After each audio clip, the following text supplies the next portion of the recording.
देखिए, हम लोगों ने अभी तक आर्थिक विचारों का इतिहास पढ़ा। हम लोग आज से इकोनॉमिक पॉलिसीज़ के बारे में पढ़ेंगे। आपका पहला चैप्टर जो है वह मैक्रो इकोनॉमिक पॉलिसी करके, समष्टि आर्थिक नीति करके है। अब जब हम आर्थिक नीति की बात करते हैं तो policy means national income policy. बहुत साधारण ढंग से आपको जानना चाहिए कि जब भी हम नीति की बात करते हैं तो वह राष्ट्रीय आर्थिक नीति है। जाहिर सी बात है कि नीति कौन बनाएगा? नीति सरकार बनाएगी। तो जब सरकार बनाएगी तो वो नीति कैसी होगी? राष्ट्रीय होगी। तो राष्ट्रीय आर्थिक नीति की हम बात करते हैं। अब वह जो सरकार के आचरण का तरीका है समाज में, अर्थात सरकार समाज में कैसे व्यवहार करेगी, उसी व्यवहार को डिफाइन करते हुए जो सेट ऑफ रूल्स बने होते हैं उन्हीं को हम आर्थिक नीतियां कहते हैं, खास करके आर्थिक मुद्दों को हैंडल करने के लिए। वैसे नीतियां आर्थिक भी हो सकती हैं, नीतियां स्वास्थ्य को लेकर के भी हो सकती हैं, नीतियां सुरक्षा को लेकर के भी हो सकती हैं, नीतियां रोजगार को लेकर के भी हो सकती हैं, कृषि को लेकर भी हो सकती हैं, बहुत सारे क्षेत्रों में अलग अलग भी हो सकती हैं और हम उनको आर्थिक नीति के रूप में भी कह सकते हैं। तो जो किसी खास उद्देश्य को प्राप्त करने के लिए सेट गोल्स है, पहले से ही गोल निर्धारित हैं, उन लक्ष्यों को प्राप्त करने के लिए जिन तरीकों की व्याख्या या जिन तरीकों का निर्धारण सरकार करती है उसी को हम नीति के नाम से जानते हैं। अब सरकार के आचरण का यह तरीका कैसा होगा? एक ये भी हो सकता है, जैसा कि प्रतिष्ठित अर्थशास्त्रियों ने बताया, कि लेसेस फेयर लेसेस पासर। आपने पढ़ा हुआ है कि सरकार को चाहिए कि वह हस्तक्षेप ना करे, स्वतंत्र छोड़ दे, और यदि सरकार हस्तक्षेप नहीं करती है तो बाजार की शक्तियाँ, मांग और पूर्ति, ये खुद अपने आप बाजार को हमेशा स्थिर बनाए रखती हैं, मूल्य को नियंत्रित रखती हैं और पूर्ण रोजगार बना रहता है। पूरी अर्थव्यवस्था में तीन ही सेंटेंस इंपॉर्टेंट है, और वह है कि पूर्ण प्रतियोगिता हो, पूर्ण रोजगार हो और स्थिरता हो। कीमत में परिवर्तन, अनायास का उच्चावचन, बहुत ज़्यादा न तो मूल्य में वृद्धि होनी चाहिए न बहुत ज़्यादा मूल्य में कमी होनी चाहिए। तो जो सरकार के आचरण का तरीका है, it may be of two types. It may be either laces fair laces passer के रूप में हो सकता है, या फिर दूसरा तरीका जो कीन्स ने बताया बाद में, कि सरकार को इंटरवीन करना चाहिए, सरकार को हस्तक्षेप करना चाहिए और सरकार को नीति बना करके पूर्ण रोजगार और मूल्य स्थिरता के उद्देश्य को प्राप्त करने में सहयोग प्रदान करना चाहिए, और इसके लिए उसे प्रभावपूर्ण मांग को नियंत्रित करना चाहिए। आपने रोजगार सिद्धांत में पढ़ा है कि कीन्स ने कहा कि आय, उत्पादन, प्रभावपूर्ण मांग, ये सब एक ही हैं। रोजगार, उत्पादन बढ़ेगा तो आय बढ़ेगी, रोजगार बढ़ेगा, प्रभावपूर्ण मांग बढ़ेगी। तो प्रभावपूर्ण मांग इफेक्टिव डिमांड की बात करता है, और इफेक्टिव डिमांड का मतलब होता है एग्रीगेट डिमांड और एग्रीगेट सप्लाई जहां आपस में बराबर होती है उसे हम प्रभावपूर्ण मांग कहते हैं ना। तो प्रभावपूर्ण मांग बढ़ा करके सरकार को चाहिए कि वह रोजगार में वृद्धि करे, उसको चाहिए कि वह कीमत स्थिरता को बनाए रखे, उसे चाहिए कि वह आर्थिक विकास करे। तो इस तरह से दो तरीके का आचरण हो गया, या तो क्लासिकल स्कूल की तरह अनुसार आप आचरण करिए या कीन्स के अनुसार आप आचरण करिए। ठीक है। तो ये सरकार कौन सी नीति अपनाएगी, यह निर्भर करता है कि आपके देश की पॉलिसी कैसी है। ठीक है। तो अब देखो, तो इकोनॉमिक पॉलिसी जो है वो दो तरह की होती है। एक को हम माइक्रो पॉलिसी कहते हैं, दूसरे को हम मैक्रो कहते हैं। सूक्ष्म, छोटे स्तर पर। देखिए, हमने सूक्ष्म अर्थशास्त्र और व्यापक अर्थशास्त्र पढ़ा है ना, माइक्रो इकोनॉमिक्स और मैक्रो इकोनॉमिक्स। तो माइक्रो इकोनॉमिक्स का मतलब हम कहते हैं कि अन्य बातें समान रहें और आप किसी एक इंडिविजुअल आइटम को लेकर के उसकी व्याख्या कर लेते हैं। और उसके परिप्रेक्ष्य में बाकी सारे तत्वों को स्थिर मान लेते हैं कि इनका प्रभाव नहीं पड़ता है। जैसे जब आप कहते हैं कि कीमत का मांग पर प्रभाव पड़ता है, तो हम ये मान लेते हैं कि अन्य बातें समान हैं, यानी बहुत सारी बातों का प्रभाव पड़ता होगा, लेकिन हमने यहाँ क्या मान लिया कि बाकी सब परिवर्तित नहीं हो रहे हैं। तो हम इसलिए अल्पकाल की बात करते हैं, इसलिए हम सूक्ष्म अर्थशास्त्र की बात करते हैं, जहाँ हम इंडिविजुअल यूनिट्स की बात करते हैं और टोटलिटी की बात नहीं करते हैं, ठीक है, वहाँ समग्र की बात नहीं करते हैं। तो इसलिए जब हम माइक्रो लेवल पर कोई पॉलिसी बनाते हैं तो यहाँ कोई बहुत बड़े चेंज की बात आप नहीं कर सकते। यहाँ अधिकतम ये कर सकते हैं whatever is there you can change the allocation, सिर्फ उसी में आप आगे पीछे छोटे लेवल पर क्या करेंगे, जो है उसी में आप आगे पीछे कर सकते हैं, यानी यहाँ आप improvement in allocation of resources कर सकते हैं, ठीक है। जैसे अभी हमको ये लग रहा है कि तुरंत इस कमरे में पढ़ने की जगह कम है, तो कह देंगे ऐसा करो कि तुम कुछ लोग ऐसा करो कि 6 घंटे में पढ़ो और कुछ लोग कहाँ पढ़ो, इसमें पढ़ो। तो ये केवल रीएलोकेशन हो गया, हमने कुछ किया नहीं है, कोई चीज़ बढ़ाया नहीं है। लेकिन अगर दीर्घ काल में हमको टाइम मिल जाए मैक्रो लेवल पर, तब हम एक बड़ी क्लासरूम ही बनवा देंगे। तब क्या करेंगे, तो बड़ी क्लासरूम बनाने की पॉलिसी बनेगी। लेकिन शॉर्ट टर्म में अगर कोई काम करना होगा तब हम सिर्फ रिसोर्सेज को रीएलोकेट करके, अर्थात जिस क्षेत्र में संसाधन ज़्यादा हैं और पूरे इस्तेमाल नहीं हो रहे हैं, वहाँ से उठा के क्या करेंगे, या इस कमरे में कुछ कुर्सी मेज उस कमरे से ला के रखवा देंगे जहाँ फालतू पड़ी है और यहाँ बच्चों के बैठने में दिक्कत हो रही है। तो केवल हम रीएलोकेट करते हैं, एक तरह से हम उसके अनुकूलतम उपयोग को सुनिश्चित कराने का प्रयास करते हैं कि अगर कहीं रिसोर्सेज अनयूटिलाइज्ड हैं, कम इस्तेमाल हो रहे हैं या कहीं कम उत्पादक हैं, जैसे कभी क्षेत्र बदल करके, कभी उसका मोड बदल करके, कभी उसकी मात्रा बदल करके, ऐसा कुछ नहीं कर रहे हैं कि कोई बहुत बड़ा चेंज हो जाएगा, लेकिन हम छोटे मोटे चेंज करके, ठीक है, तो हम उत्पादन में परिवर्तन कर सकते हैं। तो ऐसी पॉलिसी को हम माइक्रो पॉलिसी कहते हैं। दूसरा मैक्रो पॉलिसी क्या है, अब ये क्या करती है, ये full utilization of resources, price stability, income and foreign exchange rate policy, ये सबको फोकस करती है, अर्थात ये राष्ट्रीय नीति की बात करती है।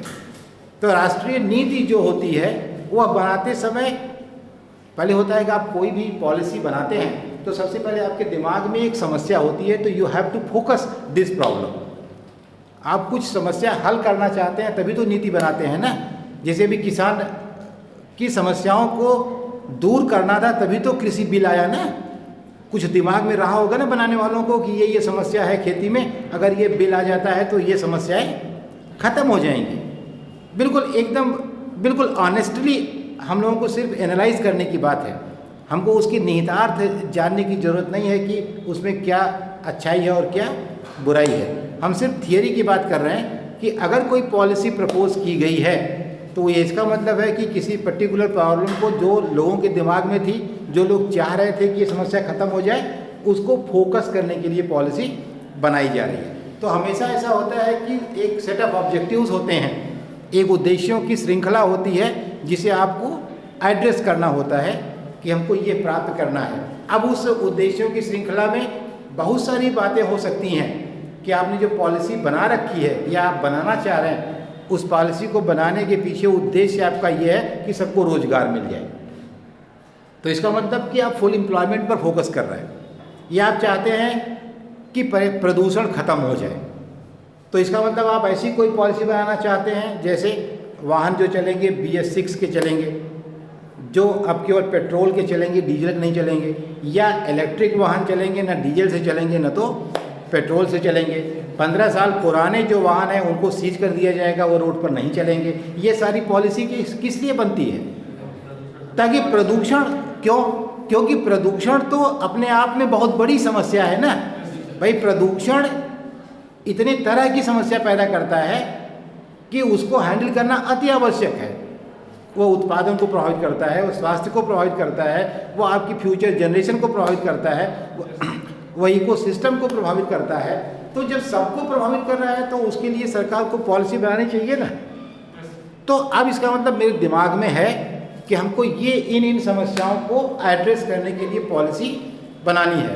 हमको विदेशी व्यापार के संदर्भ में अगर हम चाहते हैं कि विदेशी व्यापार में हमारी मुद्रा का विनिमय दर मजबूत रहे, हमें कम पैसा देना पड़े विदेशी किसी भी मुद्रा के बदले, अगर हम चाहते हैं कि हमारा निर्यात ज़्यादा रहे, आयात कम रहे, अगर हम चाहते हैं हमारा बैलेंस ऑफ पेमेंट हमारे पक्ष में रहे, अगर हम चाहते हैं कि हमारे पास विदेशी मुद्रा का भंडार इफराद रहे, तो हमको ऐसी ही नीति बनानी पड़ेगी जो इन मुद्दों को फोकस करती हो।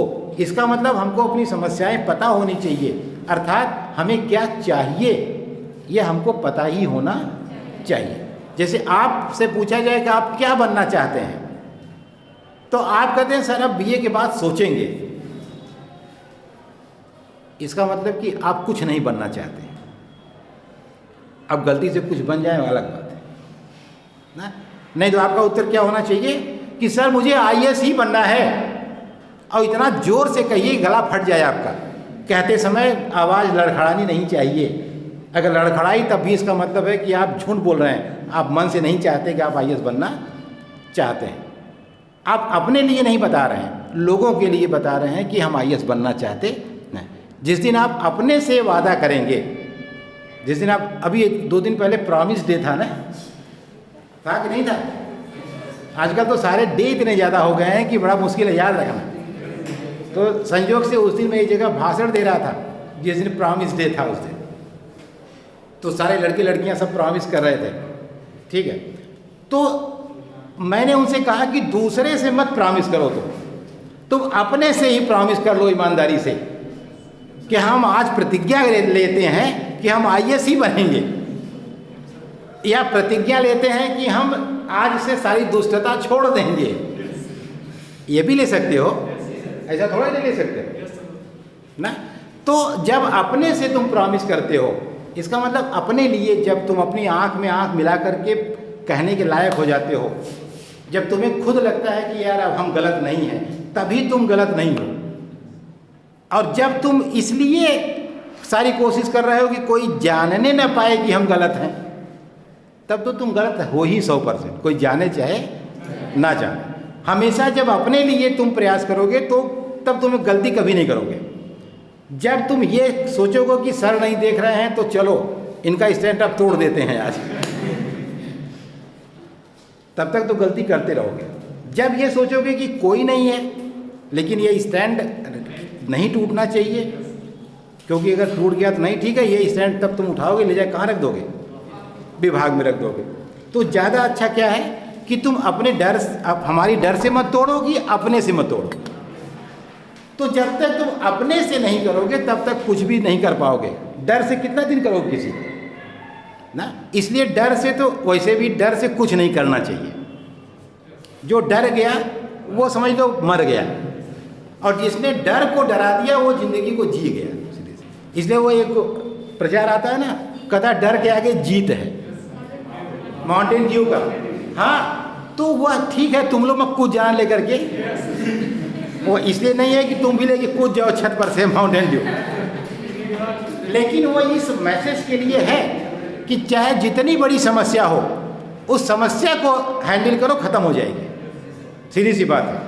और अगर समस्या से डरोगे, इसी तरह की एक कहानी है, विवेकानंद जी जब बनारस रेलवे स्टेशन पर उतरे तो उनको बंदर ने दौड़ा लिया,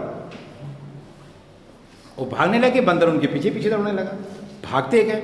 उधर से एक बुजुर्ग आदमी आ रहा था, उसने कहा ऐ युवक रुको और सामना करो, और जैसे ही विवेकानंद रुके पीछे मुड़े, बंदर लगा भाग के पीछे पीछे। तो इसका क्या मतलब है? मैसेज ये है कि जब तक समस्याओं से भागोगे तब तक समस्याएं तुम्हारे पीछे भागती रहेंगी। तुम एक बार खड़े हो जाओ समस्या को सामने, बिल्कुल ठीक है, और ये शक्ति तुमको मिल जाती है। तुमने कभी शायद मार्क नहीं किया, जैसे तुमको बताए मैं सांप से बहुत डरता हूँ, बेइंतहा डरता हूँ, इतना ज़्यादा कि शायद देख के भी मेरी हालत ख़राब हो जाती है, बाकी मारना ना बहुत दूर की बात है। एक दिन हम लोग रात को 9 साढ़े 9 बजे कहीं से आए, गाड़ी खड़ी किया, और जब अपना ताला खोलने लगे तो ठीक हमारे उसी दरवाजे पर ही इतना बड़ा सा सांप, पतला सा, वो घूम रहा था मैं और श्रीमती जी हमारी 2 लोग थे वहाँ। और रात के 9 साढ़े 9 बज रहा था, मोहल्ले वाले भी सब अपना बंद कर चुके थे, किसको बुलाते। अब वो स्थिति ऐसी है जिसमें मेरे पास कोई विकल्प नहीं है। ध्यान देना, मुझे यह भी नहीं याद रह गया कि मैं बहुत डरता हूँ सांप से, ठीक है। और मैंने उस सांप को अपने पैर से दबा करके मार दिया इसी कड़े, क्योंकि न मेरे पास डंडा मारने का, न मेरे पास कोई साधन, न कुछ। अब मुझे ये लग गया कि या तो मैं इसको मारूं या ये मुझे मारे। भाई उस स्थिति में जब आपके पास कोई विकल्प नहीं बचता है, इसीलिए कहते हैं कि आपकी कितनी ताकत है आप जानते नहीं, ये तब जानते हैं जब वो इमरजेंसी आ जाती है। इसलिए सब में असीमित ताकत है, उसे सिर्फ महसूस करने की ज़रूरत है और उसे इस्तेमाल करने की ज़रूरत है। जैसे आप कहते हैं ठंड बहुत लग रही है, दिसंबर में 12 बजे 1 बजे रात को बेइंतहा ठंड पड़ रही है, आप रजाई से बाहर सर नहीं निकाल रहे हैं, तब तक फ़ोन आ गया कि आपके अंकल का एक्सीडेंट हो गया, रोडवेज पर है। अब आप ध्यान दीजिए कि उस फ़ोन के बाद से और जितनी देर तक आप अंकल को लेकर घर आते हैं उतने बीच तक ना आपने कपड़ा कायदे से पहना है, ना आपको याद है ठंडक है कि नहीं है, ना आपको ठंड लग रही है, ना आपको डर लग रहा है, कुछ भी नहीं हो रहा है, और आप अंकल को लेकर के घर चले आते हैं। अब वो ताकत कहाँ से आई भाई? इसका मतलब वो आप ही में है। उसी ताकत को पहचानने की ज़रूरत है जिसको हम नहीं पहचानते रेगुलर कोर्स में, और सब में है, किसी एक में नहीं है। अचानक आप में वो ताकत पता नहीं कहाँ से आ जाती है, तो ताकत नहीं आती है, वो ताकत है, वो सिर्फ निकल जाती है, आप कुछ करते नहीं हैं। तो इसलिए उसी क्षमता का इस्तेमाल करने की ज़रूरत है। इसलिए कोई भी IAS बन सकता है, कोई भी PCS बन सकता है, कोई भी व्यक्ति वह कोई भी काम कर सकता है जिसको किसी भी दुनिया में 2 हाथ पैर वाले आदमी ने कभी किया है। अरे जिसने भी किया है वो भी तो आदमी ही था ना यार, तो तुम क्यों नहीं कर सकते हो? तो अपने मन से सिर्फ यह निकाल दो कि अरे ये मैं कैसे कर सकता हूँ। आप पहले से ही हार मान जाते हैं, ठीक है। बेचारा बनना छोड़ दो। तुमको लगता है कि अरे सर हम तो बड़े गरीब हैं, हम कैसे करेंगे, ये तुम वास्तव में गरीबी नहीं बताते हो, तुम अपनी कमजोरी छुपाने का माध्यम ढूंढते हो। तो जिस दिन ये छूट जाएगा और अप्रोच बदल जाएगा, आई कैन नॉट से जिस दिन आई कैन डू इट हो जाएगा कि मैं इसे कर सकता हूँ, सीधी सी बात है, उस दिन तुम सब कर ले जाओगे। कोई भी दुनिया का ऐसा काम नहीं है, कोई भी ऐसा चैलेंज नहीं है जो तुम ना कर सको। तो कहने का मतलब यह है कि अपना अप्रोच बदलने की ज़रूरत है। मैं नहीं कर सकता, इसको हटाकर करना पड़ेगा कि मैं अवश्य कर सकता हूँ। अगर कोई भी कर सकता है तो मैं भी कर सकता हूँ, वो सीधी सी बात है। और बेचारा बनने की ज़रूरत नहीं है कि हमेशा।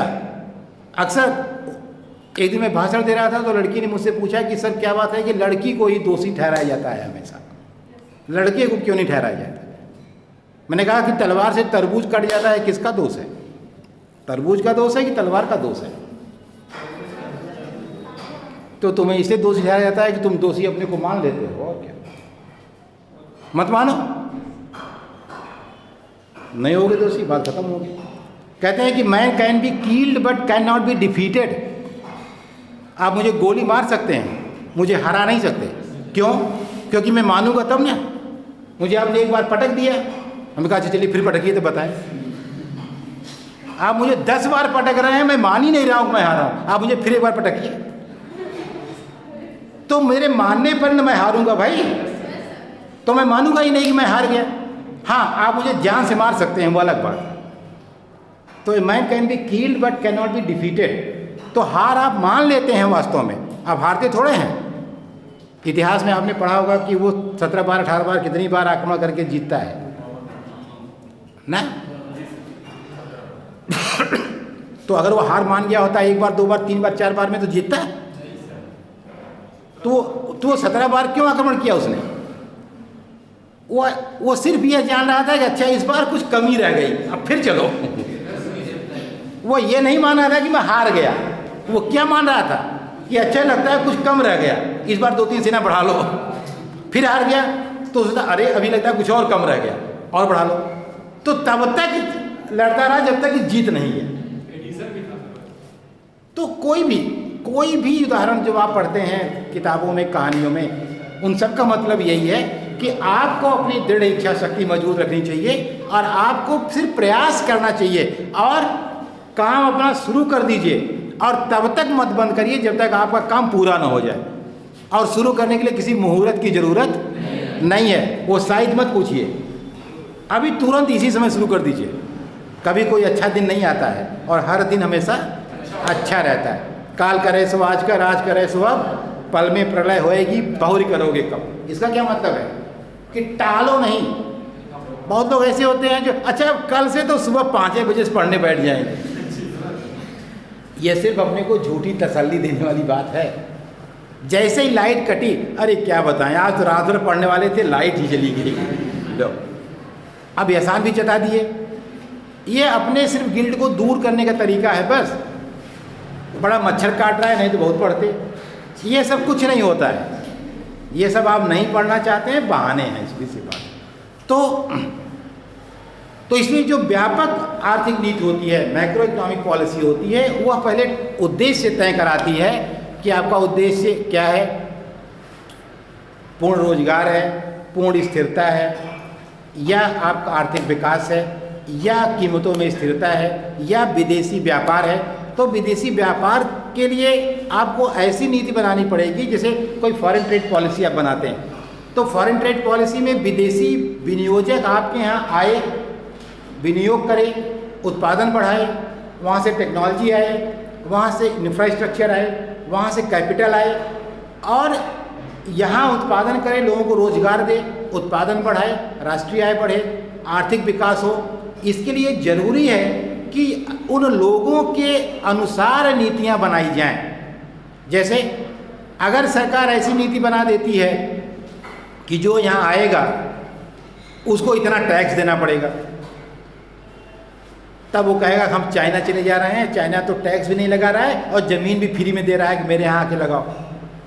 ये हुई ना पॉलिसी, हुई कि आपने पॉलिसी टाइट बना दी है, उनको आने में दिक्कत हो रही है। आपने कह दिया जो यहाँ आप कमाएंगे धमाएंगे, आप ले नहीं जा सकते, सब यहीं खर्च करेंगे। चाइना ने कहा कि आप यहाँ आइए, सब कुछ करिए, जो कमाइए लाभ अपना ले जाइए, हमको इससे मतलब नहीं है। तो कोई उद्योगपति कहाँ जाएगा? चाइना जाएगा।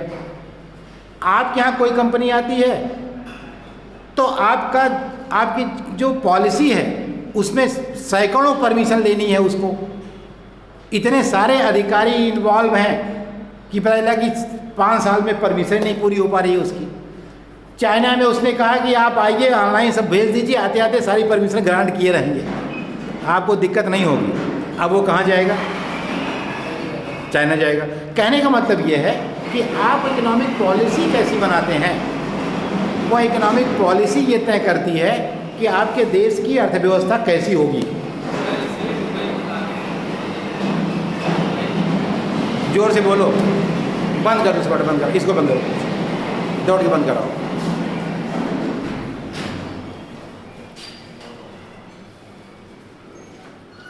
हाँ बंद करो, शायद वैसे भी लगता है बंद हो गया। हाँ ठीक, क्या कर रहे हो?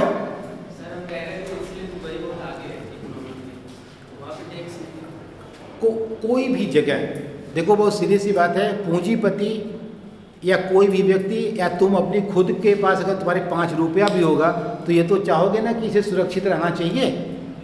तो सारी सुरक्षा जहाँ उपलब्ध होगी कोई भी वहाँ जाएगा। जैसे यहाँ से कभी तुम बनारस अगर गए हो तो रास्ते में एक औद्योगिक क्षेत्र पड़ता है, त्रिलोचन के आसपास, थोड़ा देखते हो, थोड़ा हमको लगता है 20-25 साल पहले हो इसे बना है, बहुत पुराना बना है और मुश्किल से 1-2 उद्योग उसमें लगे हुए हैं, एकाक। तो आखिर क्यों आज तक वो खाली है, भर क्यों नहीं गया? वहाँ 50 उद्योग क्यों नहीं हो गए भाई? वो इसीलिए नहीं हो पाए कि वहाँ आने वाले उद्योगों के लिए जो सुविधाएं होनी चाहिए वह सुविधाएं न तो प्रदेश के सरकार के लेवल पर हैं, अर्थात आधिकारिक तौर पर जो उनको सुविधा होनी चाहिए, जैसे उनको नोड्यूज मिलने में सुविधा हो, उनको बिजली की सुविधा हो, रोड की सुविधा हो, जो भी उनके बाकी टैक्सेशन की प्रक्रिया हो, रजिस्ट्रेशन हो, बहुत सारे प्रोसेस होते हैं, उसमें दिक्कत होगी। दूसरा, अगर यहाँ सामाजिक असुरक्षा भी है, जैसे उदाहरण के लिए तुमसे बताएं कि किसी का सामान गिरा, तब तक किसी ने फ़ोन किया कि 5 करोड़ दे के तब शुरू करना काम। और यह इस धमकी से सुरक्षा सरकार देने में असमर्थ है, तब कोई आएगा व्यापार करने यहाँ? नहीं आएगा। इसका मतलब कि जो सामाजिक अच्छाइयाँ हैं इनका भी होना बहुत जरूरी है। मान लीजिए किसी ने सारे सामान गिरवाए और जब वो दूसरे दिन आया तो पता चला कुछ वहाँ है ही नहीं, गांव वाले सब उठा ले गए, तो ऐसे में भी दिक्कत है कि भाई कोई कैसे आएगा आपके यहाँ। बहुत सारी कंडीशन है, यानी बहुत अच्छे लोग हों, बहुत अच्छा समाज हो, बहुत ईमानदार और ट्रांसपेरेंट प्रशासन हो, और बहुत अच्छी आपकी गुडविल हो कि आपके यहाँ लोग आना चाहें, तब कोई आता है। नीति तुम कैसी भी बना दो, चाहे जितनी छूट दे दो, कागज़ में छूट देना और व्यवहार में छूट का होना भी दोनों दो बातें हैं। बहुत सारे कानून कागज़ में लिखे हैं लेकिन व्यवहार में उनका पालन नहीं होता। बहुत सारे नियम हैं जिनका लोग तोड़ करके आराम से रह लेते हैं, कोई सज़ा नहीं पाते। तो ऐसे में अगर कथनी करनी में भेद है, नियम के कागज़ में और व्यवहार में अंतर है, अगर उनके लागू होने में दिक्कत है, तो जाहिर सी बात है कि आपको आपकी नीति का अपेक्षित परिणाम प्राप्त नहीं होगा। तो मैक्रो पॉलिसी में उद्देश्य होता है full utilization of resources, price stability. Price stability बहुत महत्वपूर्ण है। अनायास कीमतों में बहुत ज़्यादा उतार चढ़ाव बहुत तरह की अव्यवस्था उत्पन्न करता है। आप जानते हैं कि कीमतें अनायास जब बढ़ती हैं तो उससे लोगों का जीवन स्तर प्रभावित हो जाता है। अनायास घट भी जाती हैं तब भी जीवन स्तर प्रभावित हो जाता है।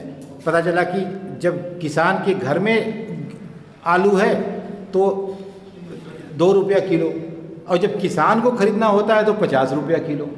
दोनों ही गड़बड़ है ना। 2 रुपया है तो उसकी आय नहीं होगी, ख़त्म हो जाएगी, गरीब रहेगा, और 50 रुपया हो जाएगा तब भी वो गरीब होगा, खरीदेगा कहाँ से 50 रुपये का भाई।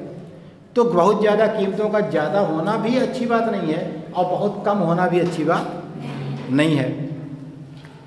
इसलिए और इसके लिए कीमतें स्थिर कैसे रहें, इसके लिए मौद्रिक नीति और राजकोषीय नीति का प्रयोग किया जाता है। अब ये मॉनेटरी पॉलिसी क्या है और फिस्कल पॉलिसी क्या है, हम लोग अभी आगे उसको देखेंगे।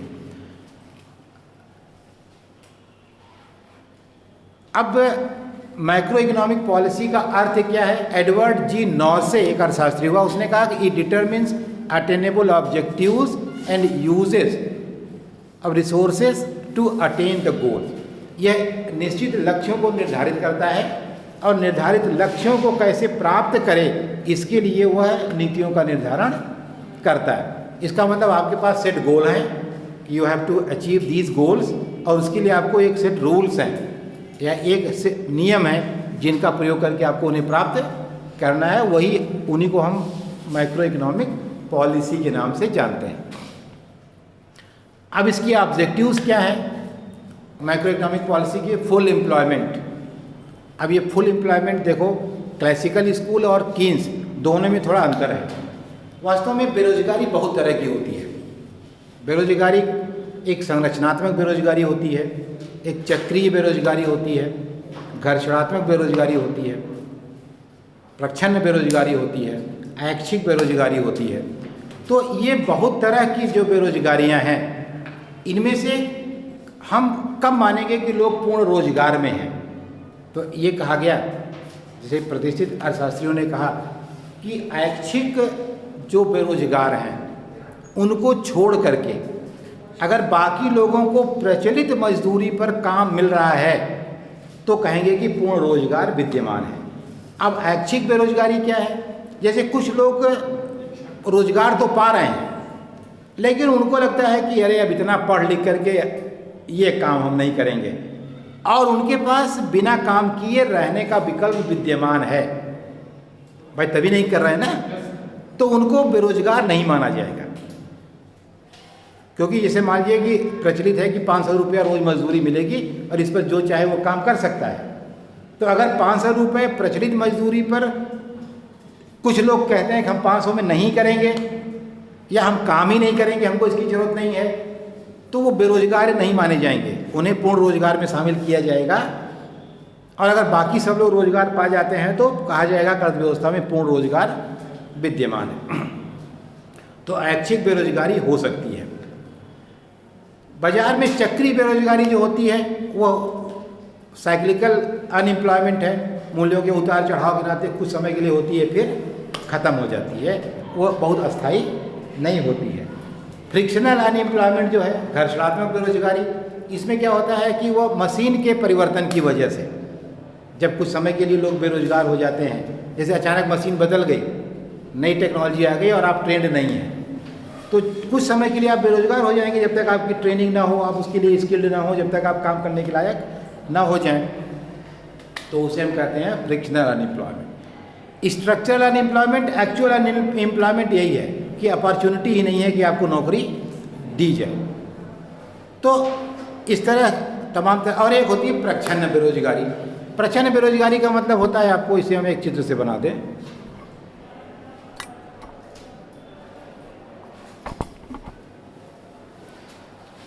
कभी कभी परीक्षा में यही पूछ लेता है कि डिस्गाइज्ड अनएम्प्लॉयमेंट से आप क्या समझते हैं, प्रच्छन्न बेरोजगारी से आप क्या समझते हैं, इसकी व्याख्या। वास्तव में इसका सबसे बढ़िया उदाहरण कृषि है। कृषि में सबसे बड़े पैमाने पर प्रच्छन्न बेरोजगार लोग पाए जाते हैं, अर्थात काम पर तो लगे हैं लेकिन उनकी सीमांत उत्पादकता शून्य है, अर्थात वो कुछ ऐड नहीं कर रहे हैं। इसका मतलब ये है कि 5 लोगों का काम 7 लोग कर रहे हैं और 2 लोग उसमें कुछ नहीं कर रहे। ठीक है, जैसे ये मान लो यहाँ है उत्पादन, यहाँ है लेबर, ये है कुल उत्पादन दर। अधिकतम उत्पादन इतना हो सकता है जिसके लिए वो L1 श्रम की जरूरत है। मान लो इसकी जरूरत है 50 घंटे श्रम की जरूरत है। कितना जरूरत है? 50 घंटे श्रम की।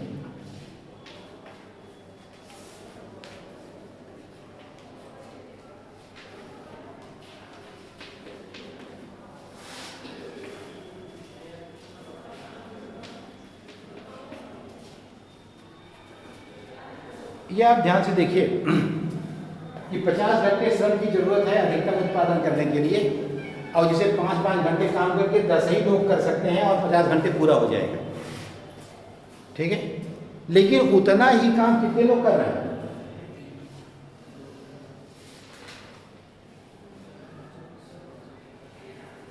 10 लोग करेंगे, समझ लो यहाँ तो 5 घंटे। क्या हो गया?